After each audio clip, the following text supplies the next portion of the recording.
Back to digital coding अड्डा। आज table tag पढ़ेंगे। आज टेबल टैग का दूसरा पार्ट है। ये टेबल टैग में आज हम पढ़ने वाले हैं col span, row span, cell padding, cell spacing, row span and col span. ये सब चीज़ क्या होता है, ये सारी चीज़ें हम देखने वाले हैं। कॉल स्पैन क्या है कि दो सेल, ये एक हमारा सेल हो गया, ये सेल वन है, ये सेल टू है। ठीक है, दो सेल को मर्ज कर देना, मतलब ये दो कॉलम को मर्ज करना। ये पहला कॉलम है, ये दूसरा कॉलम। ये दो कॉलम को मर्ज करके अगर हम कॉल स्पैन में इस तरह से अगर देते हैं वैल्यू टू, मतलब कि दो कॉलम को मर्ज करना। वैसे ही रो स्पैन है। रो स्पैन में मतलब दो रो को, ये फर्स्ट रो हो गया, ये सेकेंड रो हो गया, इससे पहले भी एक रो है। ठीक है, अगर अगर हम दो रो को मर्ज करना चाहते हैं तो रो स्पैन इस तरह से देना होगा, रो स्पैन और टू। ठीक है, इस तरह से अगर हम देते हैं तो रो स्पैन में हम दो रो को मर्ज कर लेंगे। यहाँ पे तीन दिए मतलब तीन रो को इस मर्ज कर लेना। ये दो रो दो कॉलम को मर्ज करेगा तो कॉल स्पैन देंगे, दो कॉलम को मर्ज कर देगा रो स्पैन अगर देंगे तो रो को मर्ज करेगा। तो ये कैसे हम लिखेंगे, कैसे हम कोड करेंगे, वो सब देखेंगे। टेबल का विड्थ देखने वाले हैं कि टेबल का विड्थ हम कैसे दे सकते हैं। टेबल का हाइट हम नॉर्मली नहीं देते हैं क्योंकि टेबल का हाइट ऑटोमेटिकली इंक्रीज होता है जैसे जैसे उसमें डेटा हम फिल करेंगे। तो ये सारी चीज़ें हैं, ये आज पार्ट टू में ये सारी चीज़ें देखेंगे। Col cell padding, cell spacing. Cell padding और सेल स्पेसिंग क्या है, इससे आपको पता चल जाएगा कि दो सेल है, दो सेल के अंदर कुछ डेटा होगा। वो डेटा के जो डेटा है वो डेटा और ये बॉर्डर, उस दोनों के बीच का जो स्पेस है वो पैडिंग है। और दो सेल के बीच का जो स्पेस होगा वो सेल स्पेसिंग होगा।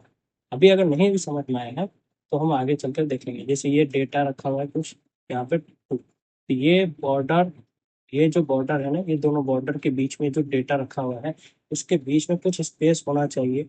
वो सेल पैडिंग है, मतलब सेल के पैडिंग के अंदर कितना स्पेस दिया हुआ है वो सेल पैडिंग बताएगा।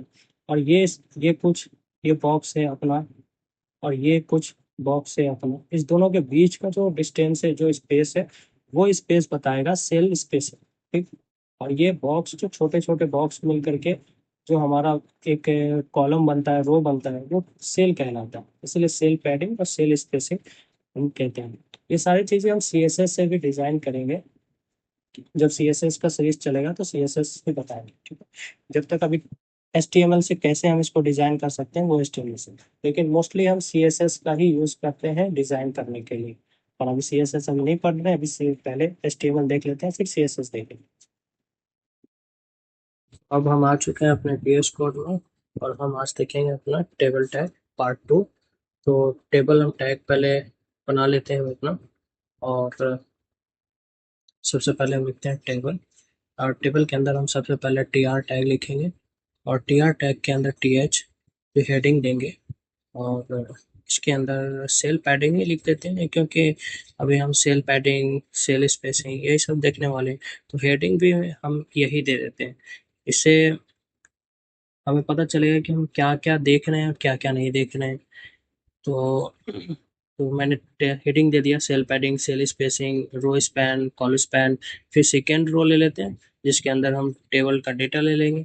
एंड टेबल डेटा कुछ भी डमी ले लीजिए आप, जैसे मैं यहाँ पे डमी ले लिया हूँ 551। वैसे ही आप भी फिर एक और रो ले लेंगे जिसमें टेबल डेटा रखेंगे। एंड इस ये भी डमी ले लेंगे TD। एंड इसके अंदर भी कुछ वैल्यू दे देते हैं 1। और इसी को फिर कॉपी कर लेते हैं, ये हमारा कॉपी हो जाएगा टेबल का डेटा। तो फोर डेटा ले लिए, 4 हेडिंग है, 4 डेटा हो गया, 2 कॉलम बना लिए हैं, दो दो रो हो गया, 3 रो हो गया, मतलब एक हेडिंग है। बाकी इसमें जैसा कि अब इसमें कुछ बॉर्डर वगैरह नहीं दिख रहा होगा, ठीक है, इस कॉलम में। तो बॉर्डर देने के लिए इससे पहले मैंने बताया था कि प्रीवियस वाले वीडियो में कि बॉर्डर कैसे हम दे सकते हैं। तो बॉर्डर हम कैसे देंगे, सिंपल बॉर्डर लिखेंगे, बॉर्डर और इक्वल टू 1। और इसके साथ साथ मैंने विड्थ भी दिया। विड्थ मैं 20% कर देता हूँ। Cell cell spacing, cell padding, align equal to centre. तो इससे क्या होगा कि जो टेबल है वो सेंटर में आ जाएगा। इसके साथ साथ H1 और पैराग्राफ को भी सेंटर में लेकर आ जाता हूँ ताकि इससे खूबसूरत दिखेगा। ठीक है, अब चल कर देखते हैं कैसा दिख रहा है। तो देख रहे हैं सेंटर में आ चुका है। अब अब क्या करना है कि ये सेल पैडिंग, सेल स्पेसिंग क्या है। तो आपको सेल पैडिंग और सेल स्पेसिंग में आपको दिख रहा होगा कि थोड़ी सी स्पेस आ गई सब पे। ठीक है, ठीक है। अब सेल पैडिंग में आप देख रहे होंगे, ठीक, cell spacing, row span, col span तो अभी हम बाद में देखेंगे।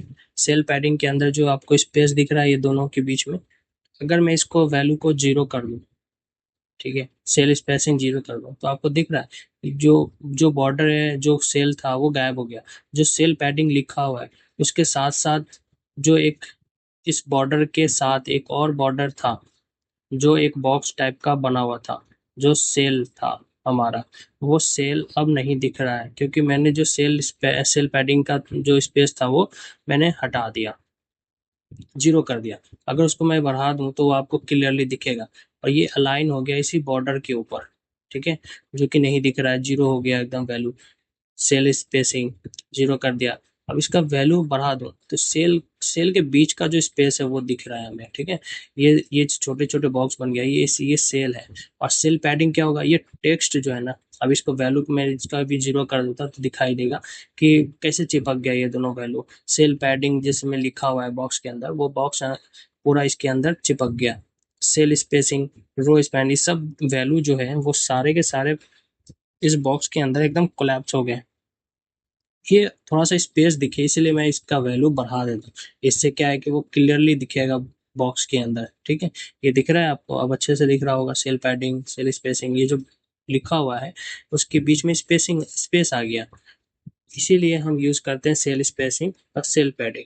ठीक है, तो ये बहुत ज्यादा है तो 5 ही रख देता हूँ मैं इसको। ठीक है, ये खूबसूरत दिख रहा है, ठीक दिख रहा है। तो आप इसको एक बार आप खुद से प्रैक्टिस करिएगा। ठीक है, और इसके आगे अब देखना है हमें, जैसे बॉर्डर है, बॉर्डर का भी वेट हम बढ़ा सकते हैं। जैसे 1 है तो सिर्फ 1 ही नहीं दे सकते हैं, बॉर्डर का देख रहे हैं चौड़ाई बढ़ गया और डार्क भी हो गया थोड़ा सा बॉर्डर का। ये बॉर्डर है हमारा, तो बॉर्डर का हम विड्थ भी बढ़ा सकते हैं कितना भी। और इसके आगे अब रह गया है अब सिर्फ रो स्पैन और कॉल स्पैन। तो अब हम रो स्पैन और कॉल स्पैन भी देख लेंगे कि रो स्पैन क्या करेगा। रो स्पैन सिंपली रो को मर्ज करेंगे तो उसको रो स्पैन बोल देंगे। कॉल स्पैन कॉलम को मर्ज करेगा तो कॉल स्पैन बोल देंगे। बस यही है और कुछ नहीं है। अब जैसे दो रो है, दो रो को मर्ज कर रहा तो वो रो स्पैन हो गया। ये कॉलम है, दो कॉलम को मर्ज किया तो वो कॉलम स्पैन हो गया।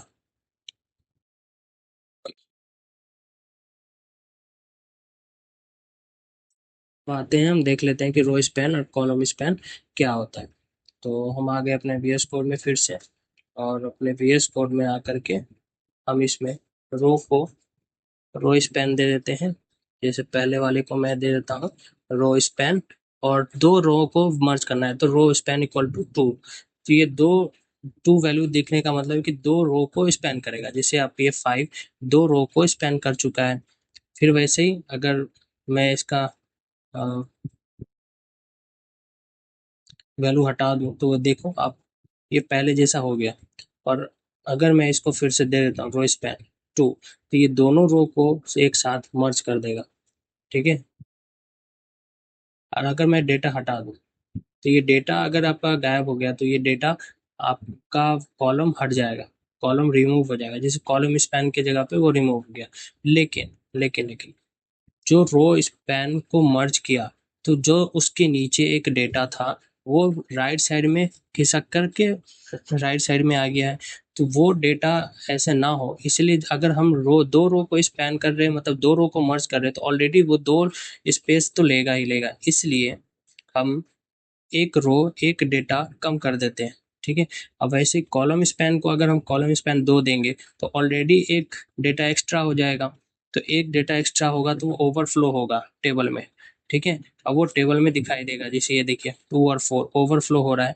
एक ओवरफ्लो किसके लिए था, रो के लिए था, दूसरा ओवरफ्लो कॉलम के लिए हो गया। तो ये दोनों को रिमूव कर देंगे तो हमारा एक कॉलम हो जाएगा, और एक ऊपर का डेटा गलती से डिलीट कर दिया था तो वो हट गया। तो मैं इसको एक और कॉपी कर लेता हूँ इसको, तो ये डेटा हमारा आ जाएगा।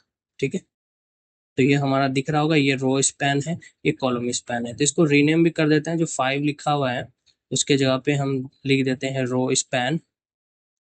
ठीक है, आई थिंक एक साथ है लेकिन अलग अलग लिख दिया, इट्स ओके। फिर कॉलम स्पैन की जगह पे मैं लिख देता हूँ कॉलम स्पैन, कॉल स्पैन। ठीक है, ताकि आपको पता चले कि ये रो स्पैन है, दो रो को मर्ज किया है। ये कॉलम स्पैन है, दो कॉलम को मर्ज किया है, तो ये कॉलम स्पैन है। ठीक है, तो ये आज का वीडियो इतना ही है। आप इसे फिर से बना करके देखिएगा, और कुछ अपने तरीके से भी नया नया टेबल टैग बना करके देखिए कि टेबल हम कैसे कैसे बना सकते हैं, किस तरह से हेल्प कर सकते हैं। तो इस वीडियो अच्छा लगा हो तो लाइक और सब्सक्राइब जरूर कर देना।